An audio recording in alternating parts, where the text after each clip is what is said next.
If you hold VGT right now, or if you are thinking about dumping your life savings into it because you saw a chart going straight up to the right, you need to stop and listen very carefully. You might be sitting on a ticking time bomb. Everyone loves a winner, and tech has been the undisputed champion for over a decade.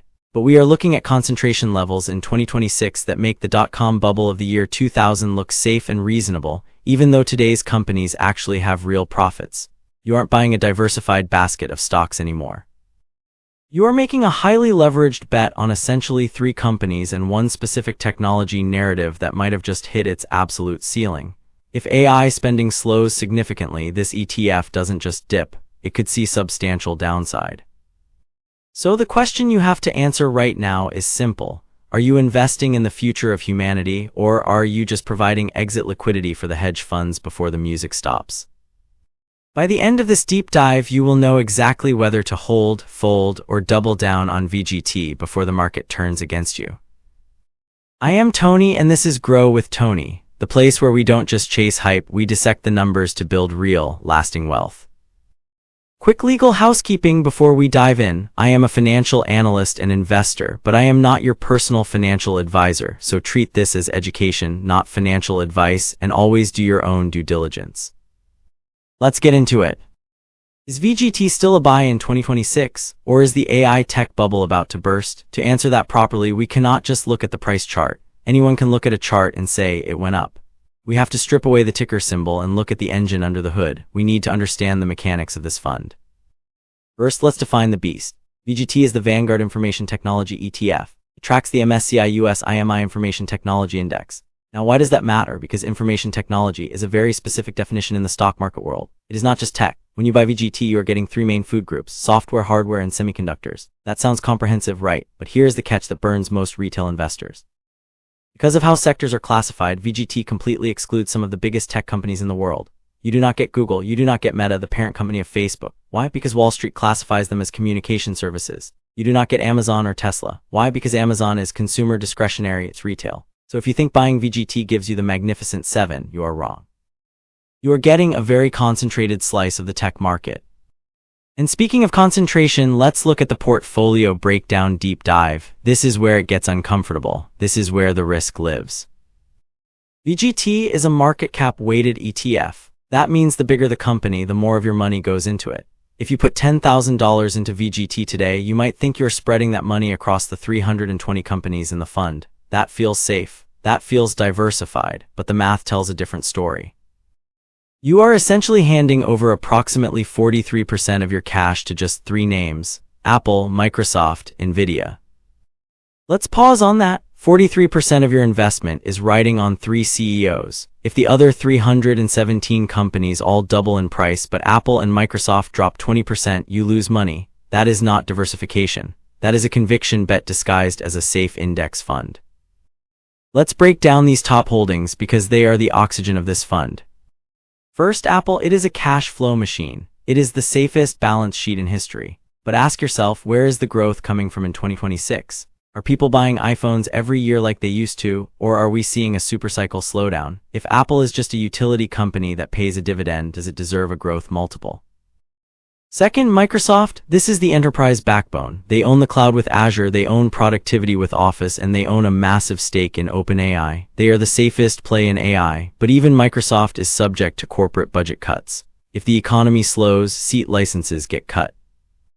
And third, the kingmaker, Nvidia. This stock has been the rocket fuel for VGT, but Nvidia is a cyclical hardware company. People forget that chips go through boom and bust cycles. We are in the biggest boom in history. What happens when every data center is full? What happens when the hyperscalers, Amazon, Google, Microsoft, decide they have bought enough chips for now? Nvidia's revenue could drop significantly. If Nvidia catches a cold, VGT gets pneumonia.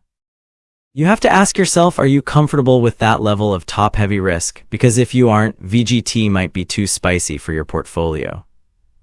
Now we have to talk about the narrative driving everything. The AI boom. Is this real growth or is it just hype? Are we in a bubble? There are 3 layers to this. Layer 1, the semiconductor supercycle. This is real. The explosion of data centers has been the single greatest tailwind for stocks like Nvidia, AMD, and Broadcom. We have moved from training AI models, which requires massive compute, to deploying them. The hardware demand has been insatiable. This isn't fake internet money. This is real hardware being shipped and paid for. Layer 2, Cloud and Enterprise AI. This is the software layer. Microsoft, Adobe, Salesforce. We are seeing software margin expansion because companies are using AI to write code, handle customer service, and analyze data. They are doing more with fewer employees. That is the bull case for the software sector in VGT. Productivity is skyrocketing. But then there is layer 3, the valuation disconnect, and this is where the bubble fears come from.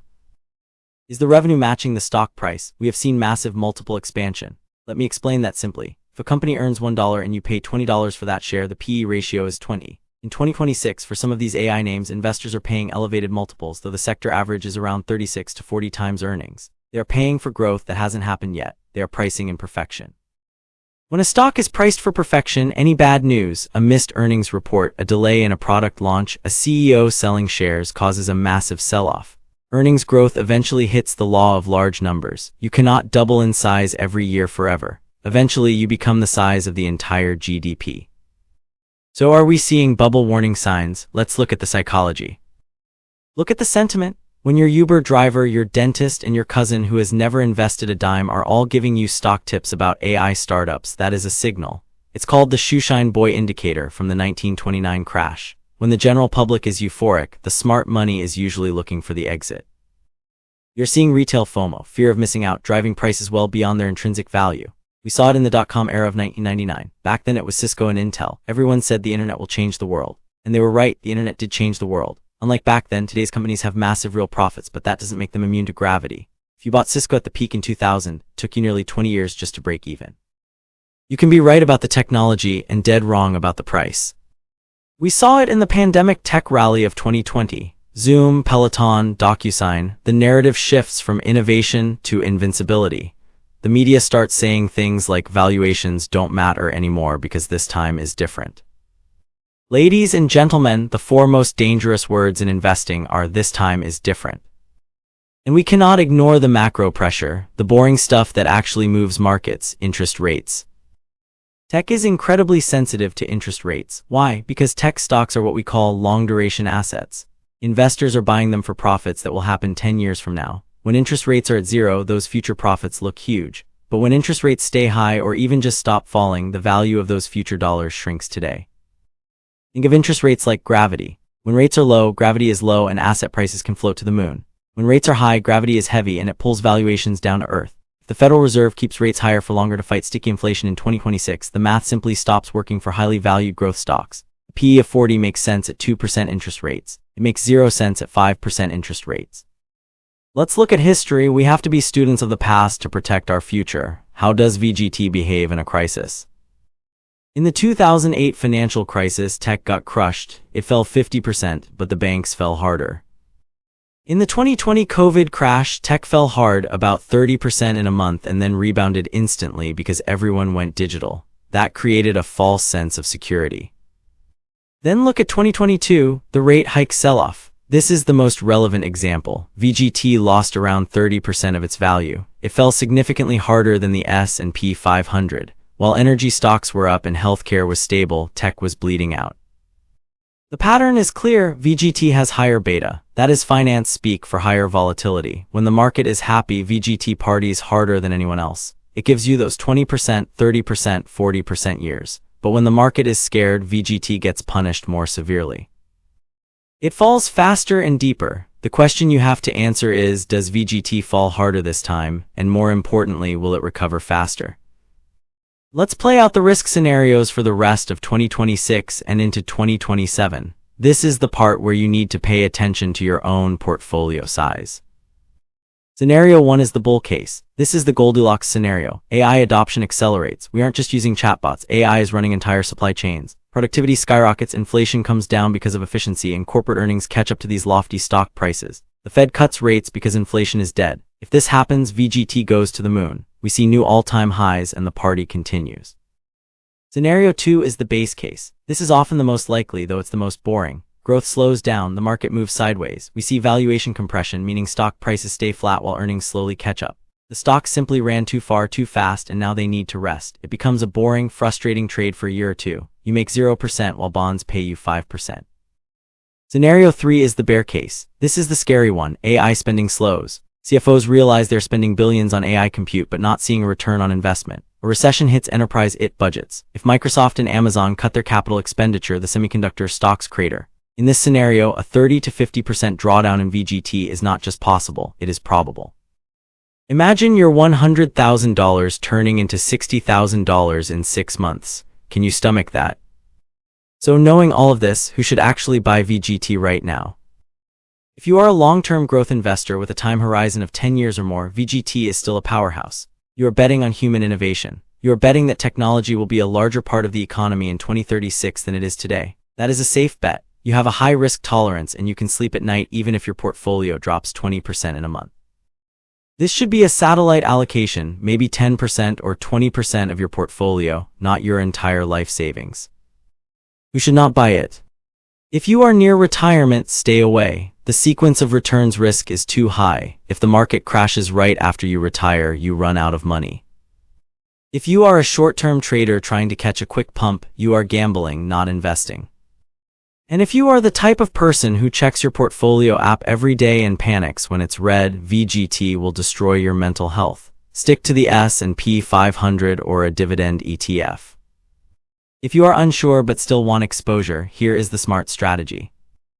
Do not go all in at once. Do not take your lump sum and dump it in today at all-time highs. Use dollar cost averaging. Buy a little bit every month. This smooths out your entry price. If the bubble bursts, you buy more at the bottom, lowering your average cost. If it keeps going up, you participate in the rally.